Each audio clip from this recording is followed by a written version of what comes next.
Hello everyone, welcome to today's session. So today we'll be studying contact pressure. So after that we'll be dealing with some problems of module 3. Okay.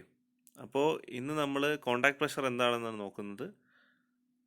അപ്പോൾ ഇനി നമുക്ക് series ഉണ്ട്. Next week series ആണെന്ന് എല്ലാവർക്കും അറിയാമല്ലോ. അപ്പം first 2 modules ആണ് നിങ്ങൾ പഠിക്കേണ്ടത്. നമ്മളത് അത്യാവശ്യം കംപ്ലീറ്റ് ചെയ്തിട്ടുമുണ്ട്. ക്വസ്റ്റ്യൻസ് ഒക്കെ പഠിപ്പിച്ചതിൽ നിന്നായിരിക്കും ചോദിക്കുന്നത്. പ്രോബ്ലംസ് ഒക്കെ ആയിരിക്കും ചോദിക്കുന്നത് കൂടുതലും. പ്രോബ്ലംസിനാണ് സാധ്യത കൂടുതൽ.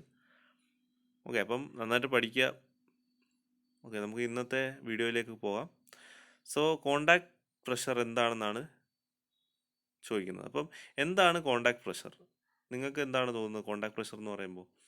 ഒരു കോണ്ടാക്റ്റ് വരുമ്പോൾ ഉണ്ടാകുന്ന പ്രഷറിനെയാണ് കോണ്ടാക്ട് പ്രഷർ എന്ന് പറയുന്നത്. സോ എവിടെയാണ് കോണ്ടാക്റ്റ് വരുന്നത്? നമ്മളൊരു ഫൗണ്ടേഷൻ പണിയാണ്. ഒരു ഗ്രൗണ്ടിൽ മണ്ണ് മാറ്റിയിട്ട് ഒരു ഫൗണ്ടേഷൻ പണിഞ്ഞ് ബിൽഡിംഗ് ഉയർത്തി മുകളിലോട്ട് വരികയാണ്. സോ ഒരു ബിൽഡിങ്ങിൻ്റെ കോർണർ സ്റ്റോൺ എന്നല്ലെങ്കിൽ സ്റ്റാർട്ടിങ് എന്ന് പറയുന്നത് അതിൻ്റെ ഫൗണ്ടേഷനാണ് അല്ലേ ഫുട്ടിംഗ് ആണ്. ഓക്കെ, ഈ ഫുട്ടിംഗ് കോണ്ടാക്റ്റ് വരുന്ന എന്തുമായിട്ടാണ്? ഫുട്ടിങ്ങിൻ്റെ ബേസ് കോണ്ടാക്ട് ചെയ്യുന്നത് സോയിലുമായിട്ടാണ്. The entire load of the building is transferred through from the footing to the soil. Okay, അപ്പോൾ ഈ ഫുട്ടിങ്ങും സോയിലും തമ്മിലാണ് കണക്ഷൻ വരുന്നത്. ആ ബിൽഡിങ്ങും സോയിലും തമ്മിലുള്ള കണക്ഷനെ കാട്ടി ഉപരി that footing is connected with the soil അല്ലേ. സോ ആ ഒരു കോണ്ടാക്ട് സർഫസിൽ ഈ ഫുട്ടിങ്ങും സോയിലും തമ്മിൽ ഉണ്ടാക്കുന്ന ആ ഒരു കോണ്ടാക്റ്റിൽ ഉണ്ടാകുന്ന പ്രഷറാണ് കോണ്ടാക്ട് പ്രഷർ. അതായത് ബിൽഡിങ്ങിൽ കൂടെ വരുന്ന ലോഡിനെതിരെയായിട്ട് ഉണ്ടാകുന്ന ഒരു പ്രഷറാണ് കോണ്ടാക്ട് പ്രഷർ.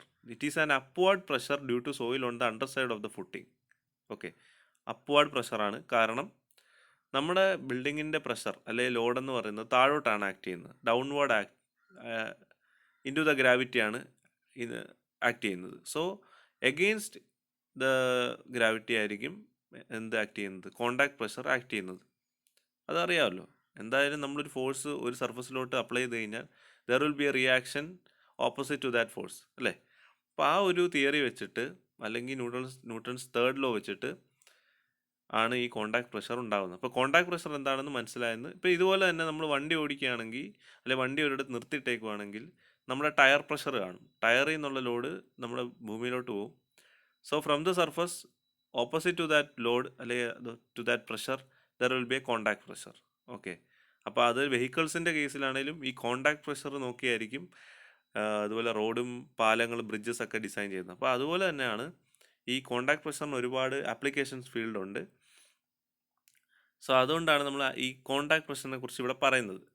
സോ നമ്മൾ ഈ ബോസ്നസ് തിയറി ആണെങ്കിലും അതുപോലെ തന്നെ വെസ്റ്റർഗാർഡ്സ് തിയറി ആണെങ്കിലും നമ്മൾ പഠിക്കുന്നില്ല, പക്ഷെ അങ്ങനെ ഒരു തിയറി ഉണ്ട്.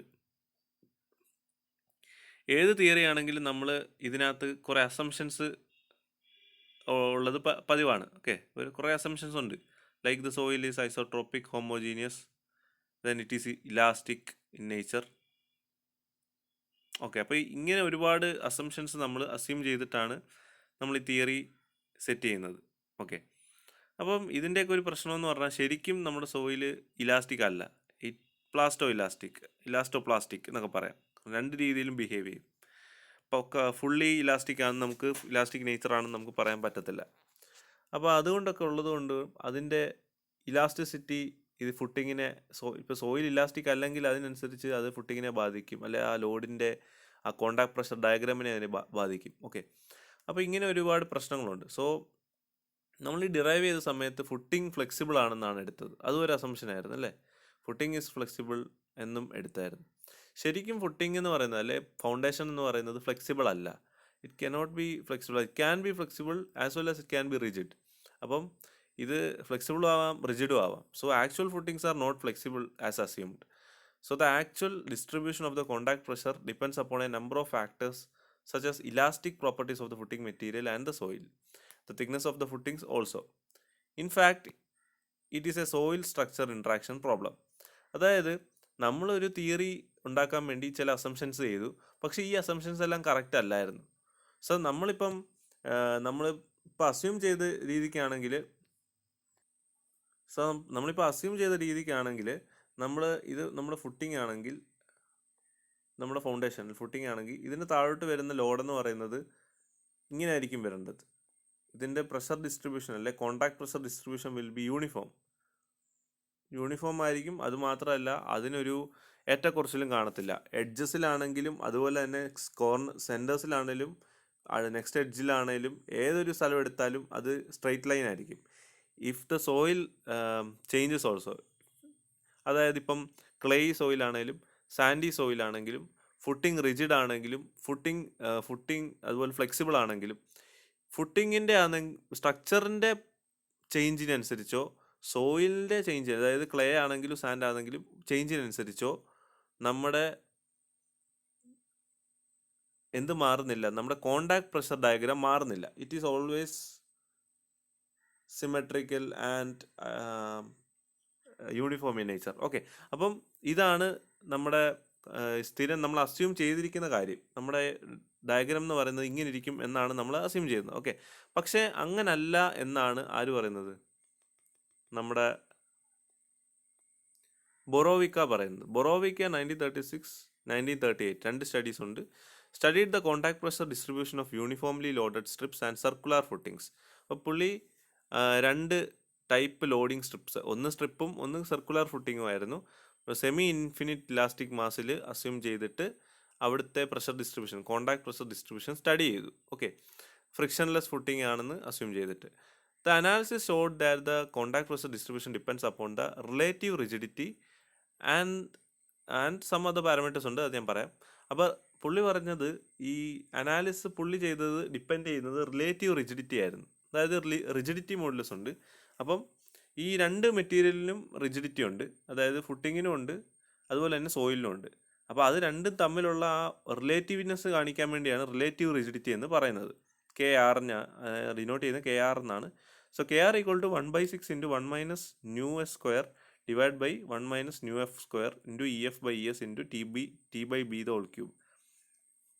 സോ പുള്ളി ഇങ്ങനെ റിലേറ്റീവ് റിജിഡിറ്റിയെ ഡിഫൈൻ ചെയ്തു. And this equation consist of µs and µf. What is µs and µf? New എന്ന് പറയുന്നത് പോയ്സൺസ് റേഷ്യോ ആണ്. പോയ്സൺസ് റേഷ്യോ ഓഫ് സോയിലിനെയാണ് µs എന്നും µf എന്ന് പറയുന്നത് ഫുട്ടിങ്ങിനെയാണ് ഡിനോട്ട് ചെയ്യുന്നത്. സിമിലർലി ESഉം EFഉം എന്ന് പറയുന്നത് മോഡുലസ് ഓഫ് ഇലാസ്റ്റിസിറ്റി ആണ്. അത് സോയിലിനെയും ഫുട്ടിങ്ങിനെയും ഡിപ്പെൻഡ് ചെയ്യുമ്പോഴാണ് ESഉം EFഉം ആവുന്നത്. അതുപോലെ B എന്ന് പറയുന്നത് ഹാഫ് വിഡ്ത്ത് ആണ്. ഫുട്ടിങ്ങിൻ്റെ ഹാഫ് വിഡ്ത്തിനെയാണ് B എന്ന് പറയുന്നത്. ഫുൾ വിഡ്ത്ത് എന്ന് പറയുമ്പോൾ 2B വരും. ഇപ്പോൾ ഡയമീറ്റർ ആകുമ്പോൾ അത് D എന്നാവും. ഓക്കെ, സർക്കുലർ ഫുട്ടിങ് ആണെങ്കിൽ ഡയമീറ്റർ ആയിരിക്കും D എന്നാവും. Thickness of the footing T. അപ്പം ഇതായിരുന്നു ഈ ഇക്വേഷനകത്തെ ഘടകങ്ങൾ. ഓക്കെ, അപ്പോൾ അങ്ങനെ പുള്ളി നീങ്ങിയപ്പോൾ പുള്ളിക്ക് ഇങ്ങനൊരു ഡയഗ്രവും കിട്ടി. Okay, this was the diagram that contact pressure diagram that the Borovica scientist got after studies. Okay, so ഇതിൽ വെച്ചിട്ട് പുള്ളി ഒരു കൺക്ലൂഷനിൽ എത്തിച്ചേർന്നത് എന്താണെന്ന് വെച്ചാൽ സർക്കുലർ ഫുട്ടിങ്ങിനാണെങ്കിൽ മാക്സിമം വരുന്ന വാല്യൂ എന്ന് പറയുന്നത് 0.5 ക്യൂവും അതുപോലെ തന്നെ സ്ട്രിപ്പ് ഫുട്ടിങ്ങിലാണെങ്കിൽ 0.67 ക്യൂവുമാണ് നമ്മുടെ കോണ്ടാക്ട് പ്രഷർ വരുന്നത്. ഓക്കെ, മിനിമം വാല്യൂ എന്ന് പറയുന്നത്. മാക്സിമം വാല്യൂ ഇൻഫിനിറ്റിയാണ് വരുന്നത്. അത് രണ്ടും എഡ്ജസിലായിരുന്നു വരുന്നത്. ഓക്കെ, അപ്പോൾ ഈ ഡയഗ്രാം വെച്ചിട്ട് പുള്ളി ഇത്രയും കാര്യങ്ങളാണ് കണ്ടുപിടിച്ചത്. അപ്പോൾ ഇതിന് ശേഷം നമ്മൾ കൺക്ലൂഡ് ചെയ്തത്, അതായത് നമ്മുടെ കൺക്ലൂഷൻ എന്താണെന്ന് വെച്ചാൽ നമ്മൾ ശരിക്കും സോയിലിനെ അത് ക്ലേ ആയിട്ടും എടുക്കുന്നില്ല, സാൻഡായിട്ടും എടുക്കുന്നില്ല, ജസ്റ്റ് സോയിൽ ഇങ്ങനെ പറയുന്നുള്ളൂ. നമ്മൾ അസ്യൂം ചെയ്യുന്നത് അങ്ങനെയാണ്, ക്ലേ സാധാ ഒരു ഇലാസ്റ്റിക് സോയിൽ. അതുപോലെ തന്നെ ഫുട്ടിങ് റിജിഡ് ആണോ ഫുട്ടിങ് ഫ്ലെക്സിബിൾ ആണോ എന്നും നമ്മൾ അസ്യൂം ചെയ്യുന്നില്ല. നമ്മൾ ഫ്ലെക്സിബിൾ ഫുട്ടിംഗ് എന്നാണ് അസ്യൂം ചെയ്യുന്നത്, പക്ഷേ it can be rigid also. Okay, അപ്പം നമ്മുടെ കേസിൽ ഒരിക്കലും നമ്മൾ കോണ്ടാക്ട് പ്രഷർ ഡയഗ്രാം ഇങ്ങനെ ചേഞ്ച് വരും എന്ന് നമ്മൾ പ്രതീക്ഷിക്കുന്നില്ല, പക്ഷേ യഥാർത്ഥത്തിൽ അങ്ങനെ ചേഞ്ച് വരുന്നുണ്ട്. അപ്പോൾ അതാണ് 11.33 എന്ന ഫിഗറിൽ കാണിച്ചിരിക്കുന്നത്. അപ്പോൾ ഈ കോണ്ടാക്ട് പ്രഷർ ക്ലേയിലാണെങ്കിൽ ഡയഗ്രാം എങ്ങനെ വരുമെന്നാണ് ഇവിടെ കൊടുത്തിരിക്കുന്നത്. നമ്മൾ ക്ലേ സോയിൽ എടുക്കുന്ന സമയത്ത് നമ്മുടെ ഫുട്ടിങ്, ഇതാണ് നമ്മുടെ ഫുട്ടിങ് മുകളിൽ കാണുന്നത്. അപ്പോൾ നമ്മുടെ ഫുട്ടിങ് ക്ലേ സോയിലാണെങ്കിൽ അതിൽ ഫ്ലെക്സിബിൾ ഫുട്ടിങ് ആണെങ്കിൽ the nature of the diagram will be bowel shaped. ഒരു ബവൽ ഷേപ്ഡ് ആയിരിക്കും. എഡ്ജസിൽ കുറവായിരിക്കും സ്ട്രെസ് അല്ലെങ്കിൽ കോണ്ടാക്ട് പ്രഷർ കുറവായിരിക്കും. സെൻറ്ററിലോട്ട് ഒരു പാത്രത്തിൻ്റെ ബൗലിൻ്റെ ഷേപ്പിലായിരിക്കും, സെൻറ്ററിൽ കൂടുതലായിരിക്കും. So this will be the diagram for contact pressure in clay soil when the footing is flexible. While when the footing is rigid, the diagram becomes like this. Changes to നേരെ opposite ആവും. എഡ്ജസിൽ contact pressure കൂടുതലും സെൻറ്ററിൽ കുറവായിരിക്കും. It can be infinity also. എഡ്ജസിൽ it can be infinity. So this is the diagram for contact pressure in clay soil. Okay. Similarly in the case of sandy soil ആണെങ്കിൽ diagram reverse ചെയ്യും. See, നേരത്തെ പറഞ്ഞപ്പോൾ എന്തായിരുന്നു സംഭവിച്ചത്? Clay സോയിലിൽ flexible footing ആണെങ്കിൽ bowl ഷേപ്പായിരുന്നു വരുന്നത്. പക്ഷേ ഇൻ ദ സാൻഡി സോയിലിൽ ഫ്ലെക്സിബിൾ ഫുട്ടിംഗ് ആണെങ്കിൽ ഇൻവേർഡ് ബൗൾ ഷേപ്ഡാണ് വരുന്നത്, അല്ലേ? അപ്പം അതുപോലെ തന്നെ ഇവിടെ ക്ലേ സോയിൽ റിജിഡ് ഫുട്ടിംഗ് ആയിരുന്നപ്പോൾ അകത്തോട്ടായിരുന്നു, അതായത് സെൻട്രലായിരുന്നു മിനിമം വന്നിരുന്നത്. പക്ഷേ സാൻഡി സോയിൽ റിജിഡ് ഫുട്ടിംഗ് വന്നപ്പോൾ എന്ത് പറ്റി? ബൗൾ ഷേപ്ഡാണ് വന്നത്. അപ്പോൾ ഇവിടെ എന്താണ് സംഭവിച്ചത്? ഫുട്ടിങ്ങിൻ്റെ ഫുട്ടിംഗ് റിവേഴ്സ് ആവുന്ന സമയത്തും ഫുട്ടിങ്ങിൻ്റെ നേച്ചറിനനുസരിച്ചും അതുപോലെ തന്നെ സോയിൽ റിവേഴ്സ് ആവുന്ന സമയത്ത്, അതായത് സോയിലിൻ്റെ നേച്ചറിനനുസരിച്ചും എന്ത് സംഭവിച്ചു? കോണ്ടാക്ട് പ്രഷറിൻ്റെ യൂണിഫോമിറ്റി മാറി, അതായത് നേച്ചർ മാറി. കോണ്ടാക്ട് പ്രഷർ എന്ന് പറയുന്നത് ഒരുപോലെയല്ല വരുന്നത്, അതിന് ഏറ്റക്കുറച്ചിലുകൾ ഉണ്ട്. ഒരു ഫുട്ടിങ് വരുവാണെങ്കിൽ ആ ഫുട്ടിങ്ങിൻ്റെ അല്ലെങ്കിൽ ആ ഫൗണ്ടേഷൻ്റെ കോർണറിലുള്ള കോണ്ടാക്ട് പ്രഷറല്ല സൈഡിലുള്ളതല്ല അതിൻ്റെ രണ്ടിൻ്റെ ഇടയ്ക്കുള്ളത്. So it is changed. Okay. അപ്പോൾ അതാണ് നമുക്ക് ഈ ഫിഗേഴ്സിൽ നിന്നൊക്കെ മനസ്സിലാവുന്നത്. അപ്പോൾ ഇത് സിമ്പിളായിട്ട് പഠിച്ചു വയ്ക്കുക എന്ന് പറഞ്ഞാൽ, ഇപ്പോൾ ക്ലേ സോയിലാണെങ്കിൽ ഫ്ലെക്സിബിൾ ഫുട്ടിങ്ങിന് ബൗൾ ഷേപ്ഡ് ആയിരിക്കും, റിജിഡ് ഫുട്ടിങ്ങിന് അകത്തോട്ട് ഇൻവേർഡ് ആയിരിക്കും, അതുപോലെ തന്നെ തിരിച്ചായിരിക്കും സാൻഡിനകത്ത്. അപ്പോൾ ഏതെങ്കിലും ഒന്ന് പഠിച്ചു വെച്ചാൽ നമുക്ക് രണ്ടും ഓർത്ത് എഴുതാൻ പറ്റും. അപ്പോൾ ഇതിനെക്കുറിച്ചുള്ള തിയറി ആയിരിക്കും ചോദിക്കുന്നത്. ഫിഗർ വരയ്ക്കുക, ഇതുപോലെ കോണ്ടാക്ട് പ്രഷർ ഓൺ സാൻഡും കോണ്ടാക്ട് പ്രഷർ ഓൺ ക്ലേയും വരയ്ക്കുക, എക്സ്പ്ലെയിൻ ചെയ്യുക. ജസ്റ്റ് എഡ്ജസിൽ കുറവായിരിക്കും, സെൻട്രലാകുമ്പോൾ കൂടും, അങ്ങനെ എക്സ്പ്ലെയിൻ ചെയ്യുക. That's a simple explanation. But our usual assumption is the next topic. What is our usual assumption? This is our usual assumption. As I told before, എപ്പോഴും straight ആയിരിക്കും, uniform ആയിരിക്കും എന്നാണ് നമ്മൾ അസ്യൂം ചെയ്യുന്നത്, അല്ലേ? പക്ഷേ this is not the actual case. This is an assumption. ഇത് തെറ്റാണെന്നാണ് ബൊറോവിക്ക പറഞ്ഞത്. ഓക്കെ, അത് ശരിയാണ്, ബൊറോവിക്ക പറഞ്ഞത് ശരിയാണ്. So this is our usual assumption. ബോസ്നെസ്കും വെസ്റ്റർഗാർഡും ഈ രീതിയിലാണ് സോയിലിനെയും ഫുട്ടിങ്ങിനെയും ക്ലാസിഫൈ ചെയ്യാതെയാണ് പുള്ളിക്കാരൻ കോണ്ടാക്ട് പ്രഷർ യൂണിഫോം ആണെന്നുള്ള രീതിയിലാണ് എടുത്ത് ഇത്രയും നമ്മൾ ഈ കാര്യങ്ങളെല്ലാം പഠിച്ചത്. അതുകൊണ്ടാണ് ഈ ക്യൂ എന്ന് പറയുന്ന പ്രഷർ മോളിൽ നിന്ന് വന്നാൽ നമ്മൾ ഈ ക്യൂ എന്നുള്ള ഒരു പ്രഷർ തന്നെ കോണ്ടാക്ട് പ്രഷറായിട്ട് അസ്യൂം ചെയ്യുന്നത്. Okay, because we things that the pressure is uniform, അല്ലേ? Contact pressure is uniform. But this is not the case. ഫൗണ്ടേഷൻ്റെ വിഡ്ത്തിനനുസരിച്ച് ഇത് ചേഞ്ച് ചെയ്യും, പല രീതിയിൽ ചേഞ്ച് ചെയ്യും, കണ്ടില്ലേ? അതുപോലെ സോയിലിൻ്റെ നേച്ചറിൻ്റെയും ഫുട്ടിങ്ങിൻ്റെ നേച്ചറിനനുസരിച്ച് എന്ത് ചെയ്യും? കോണ്ടാക്ട് പ്രഷർ ചേഞ്ച് ചെയ്യും എന്നാണ് ബൊറോവിക്ക പറഞ്ഞത്. പക്ഷേ this is a limitation for both theories, for the Boussinesq as well as the Westergaard theory. Okay, അപ്പോൾ നമുക്ക് വെസ്റ്റർഗാർഡ് പഠിക്കാനില്ലായിരുന്നു. വെസ്റ്റർഗാർഡ് എന്ന് കേട്ടിരുന്നാൽ മാത്രം മതി, നിങ്ങൾക്ക് പഠിക്കാനില്ല. നമുക്ക് ബോസ്നിയസ്ക് തിയറി മാത്രം മതി. സോ നമ്മൾ പഠിച്ച കാര്യങ്ങളൊക്കെ ഓർമ്മയുണ്ടെന്ന് ഞാൻ പ്രതീക്ഷിക്കുന്നു. ഇമ്പോർട്ടൻ്റ് ആയിട്ടുള്ളൊരു കാര്യം എന്താണെന്ന് വെച്ചാൽ, ബോസ്നിയസ്കിലെ first equation was for the point load, the vertical stress for a point load when a point load is acting. The second was for strip loading, line loading. Then third one was the strip loading. Fourth one was a circular type loading. Fifth one was a rectangular loading. അപ്പോൾ ഇത്രയുമായിരുന്നു ബോസ്നിയസ്കിൽ നമുക്ക് പഠിക്കാനുള്ള vertical stress. ഈ equations ഒക്കെ പഠിച്ചിരിക്കണം. ഇതൊന്നും പഠിക്കാതെ ഒരു കാരണവശാലും നമുക്ക് മൂവ് ചെയ്യാൻ പറ്റത്തില്ല. നമുക്ക് ഇത്രയും കാര്യങ്ങൾ നന്നായിട്ട് പഠിച്ചിരിക്കണം. ഇത് വെച്ചിട്ട് ഈ ഇക്വേഷൻസ് വെച്ചിട്ട് പ്രോബ്ലം ചോദിക്കുമ്പോൾ ഇക്വേഷൻ അറിഞ്ഞില്ലെങ്കിൽ ചെയ്യാൻ പറ്റത്തില്ല. ഓക്കെ, ഇക്വേഷൻസ് കുറച്ച് പാടാണ് പഠിക്കാൻ. അതായത് 3q by 2 pi z square into 1 by 1 plus r by z whole square the whole raised to 5/2. that is for the point load. And like this, every type of loading has every equation, different equation, so we have to study that. Otherwise we couldn't do the problems also. So try to study that. Okay, not try to study that, because ഈ ഒരു മോഡ്യൂളിൽ ആ problems ആയിരിക്കും, അതിനെ base ചെയ്തുള്ള problems ആണ് ചോദിക്കുന്നത്.